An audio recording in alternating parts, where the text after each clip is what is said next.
Paz do Senhor, meus irmãos, seja muito bem-vindo mais uma vez à nossa escola bíblica dominical. A lição de número hoje é a lição de número 9, que estaremos abordando o título A Fidelidade, Bondade e Veracidade de Deus. O nosso texto áureo, que está embasado em Salmos de número 89, versículo de número 1. As benignidades do Senhor cantarei perpetuamente, com a minha boca manifestarei a tua fidelidade de geração em geração. A nossa verdade aplicada.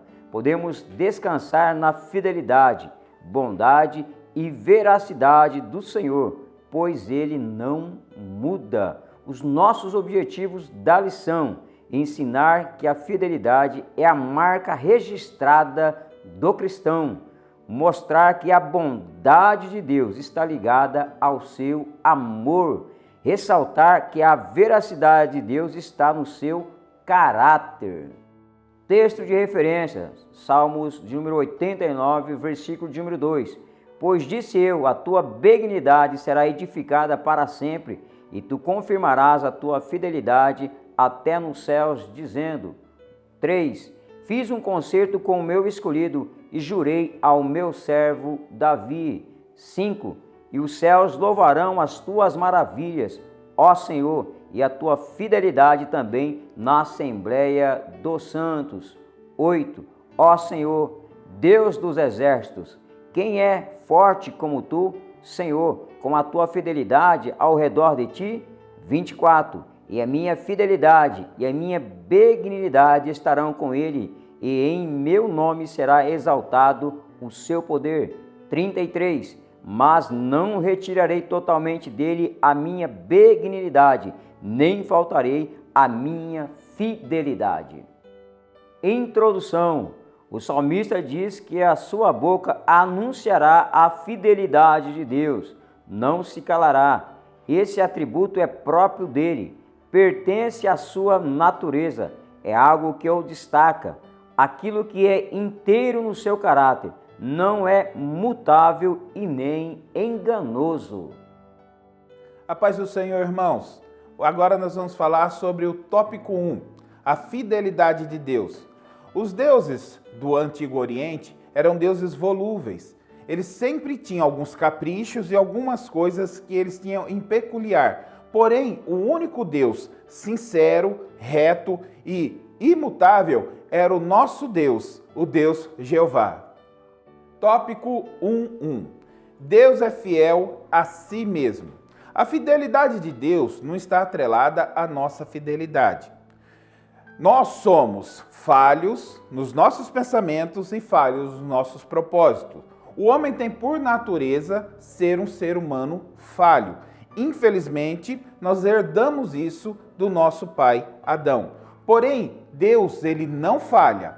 Ele é imutável. Ele sempre vai estar nos ajudando. Se você está passando por uma provação, saiba, essa provação, ela tem tempo determinado. E se você está achando que ela está muito pesada, glorifique ao Senhor, porque Ele nunca vai te dar uma prova maior do que você pode aguentar. Deus, Ele nos dá uma válvula de escape. No momento certo, tudo vai se encaixar e você vai poder glorificar ao Senhor pelo seu livramento. Tópico 1.2. Deus é fiel nos seus propósitos. Jó nos dá uma boa lição sobre o propósito de Deus. Bem sei o que tudo podes, e nenhum dos teus pensamentos pode ser impedido. Nenhum pensamento do Senhor pode ser impedido em nossas vidas. Se o Senhor, Ele pensou, Ele vai colocar em ação. Porque está na mesma linha o pensamento de Deus com a ação de Deus. Ele pensa e age num único formato. Então, se Deus tem um propósito na vida do ser humano, esse propósito irá se cumprir. Porque todas as coisas colaboram para o bem daquele que nele crê. Saiba, Deus tem um propósito na sua vida. Se mantenha fiel a Ele, se mantenha neste propósito e se cumprirá o propósito de Deus na sua vida. Tópico 1.3. Deus é fiel nas suas promessas. Tudo que Deus prometeu se cumpriu, está se cumprindo ou vai se cumprir. Mas o ser humano, ele tem livre acesso para falar com Deus. Então saiba diferenciar o que é uma promessa humana para uma promessa divina. A promessa divina, ela vai se cumprir, ou ela se cumprirá, ou se cumpriu. A vinda de Jesus, o Messias, é uma promessa para a sua vida. Só que muitos se atrelam, se apegam a palavras mundanas, a palavras humanas. E acaba se perdendo porque algo dado do homem para o homem cravou no seu coração. Saiba diferenciar o que é uma promessa de Deus e uma promessa humana. Deus nos deu a promessa da salvação. Essa se cumprirá na sua vida. Deus nos deu a promessa da vida eterna junto com Ele. Essa se cumprirá na sua vida. O restante, promessas terrenas, nós temos que saber abrir mão. Assim como Abraão abriu mão do seu filho Isaque, para poder receber a promessa maior. Você é capaz de abrir mão de algumas promessas mundanas pela promessa da salvação? Se você não é capaz de estar abrindo mão dessa promessa, tome muito cuidado. A sua salvação está em jogo. Mas a promessa de Deus, essa se cumprirá, porque Jesus cumpriu a sua parte no trato. No tópico de número 1, aprendemos que Deus é fiel a si mesmo, nos seus propósitos e nas suas promessas.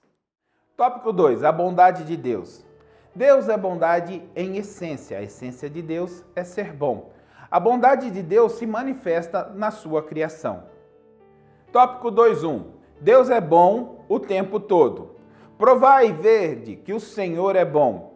Deus é bom o tempo todo. É natureza dele ser bom.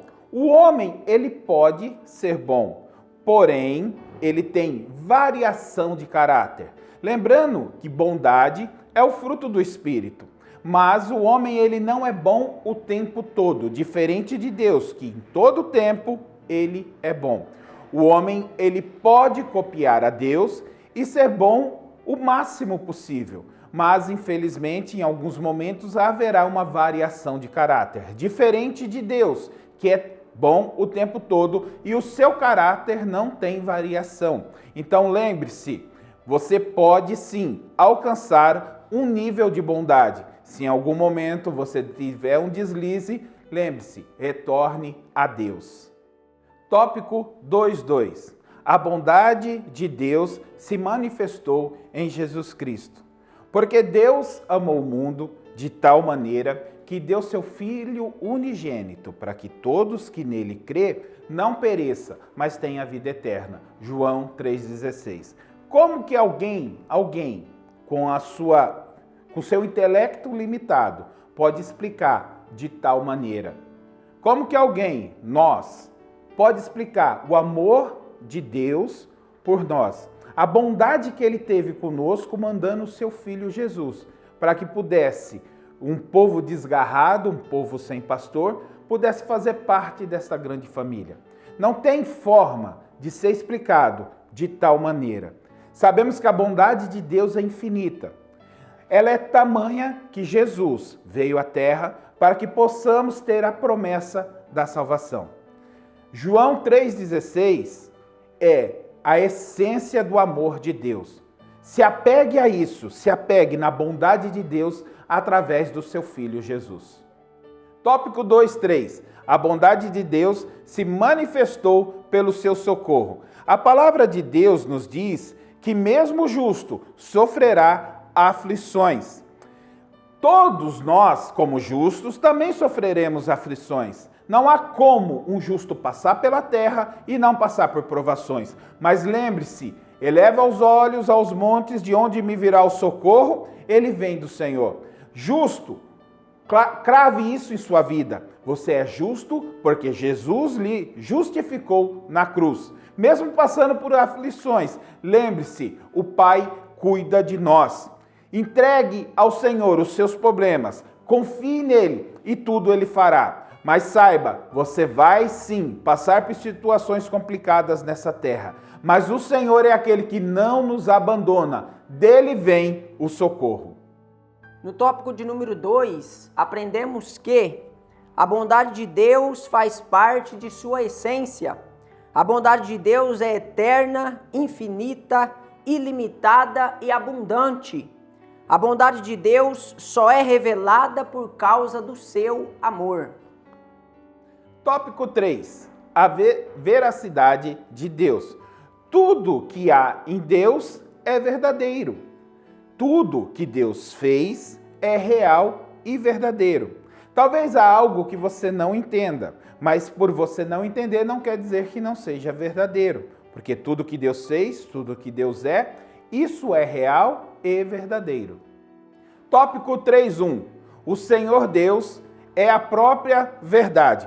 Paul Washer disse que quando a palavra veracidade é usada com relação a Deus, significa que o seu caráter é inteiro, ele não tem falha e ele é inalterável. Deus é a verdade, não existe nada que contradiz o nosso Deus. Deus é veraz, ou seja, ele é verdadeiro, ele é a verdade em si. E Deus, ele é fiel, ele age de uma forma que não há sombra de dúvida. A sua fidelidade para com o homem, para com a sua palavra, ela é exata. Não existe uma forma de indagar ou duvidar de alguma coisa que Deus fez. Há tempos que o homem tenta provar que Deus é falho, mas nunca conseguiu. A verdade é exata. Deus é a verdade. Por mais que o tempo passe, não se prova nada contra Deus. O nosso Senhor é aquele que prova que por mais que os séculos dos séculos passe, o Senhor é o mesmo sempre. Tópico 3.2. A verdade de Deus nunca mudou, nem mudará. A verdade de Deus acompanha ele, porque ele é a verdade em essência. Desde os mais primórdios tempos, tentam se provar algo contra Deus. Na filosofia, a verdade é algo que é imutável. Muitas vezes dizem que o que é verdade hoje pode não ser verdade amanhã. Um exemplo é a Terra. Diziam que a Terra era chata, porém descobriram que a Terra era redonda. Então dizem que o que é verdade é algo imutável. E Deus é imutável. Então ele é a verdade sempre. Jesus disse: eu sou o caminho, a verdade e a vida. Por quê? Porque ele é imutável. Deus é a verdade e não há sombra de dúvida sobre isso. Se há algo que não se explique, espere com o tempo, será explicado. Tópico 3.3. A veracidade, a fidelidade de Deus são inseparáveis. Fidelidade e verdade andam juntas, as duas formam uma dupla, tá bom? Verdade é a declaração das coisas como elas são, ou seja, verdade é o que é dito, então é a declaração das coisas como elas são. E fidelidade é o cumprimento exato das promessas ou daquilo que foi dito. Então, fidelidade é quando se cumpre o que foi dito. Quando Deus fala, é verdade. Quando Deus cumpre, é fidelidade. No tópico de número 3, aprendemos que a veracidade ou verdade de Deus é o atributo que o define como perfeitamente confiável. Tudo que há em Deus, assim como o que ele fala, é verdadeiro. Conclusão: a fidelidade e a bondade de Deus são completadas em nós, quando damos atenção às suas palavras e cremos em Jesus Cristo como o único enviado do Pai. A nossa fidelidade não é declarada em contrato assinado em papel, mas lavrada nas tábuas do nosso coração. Muito bem, chegamos ao final de mais uma lição de Escola Bíblica Dominical. Espero que você tenha aprendido. Se você ainda não se inscreveu nas nossas redes sociais, se inscreva, ative o sininho para você receber os nossos comunicados e também os nossos vídeos. Na próxima lição, no próximo domingo, nós vamos aprender sobre a sabedoria, a transcendência e a emanência de Deus. Te espero até a próxima lição, até a próxima aula. Uma boa semana.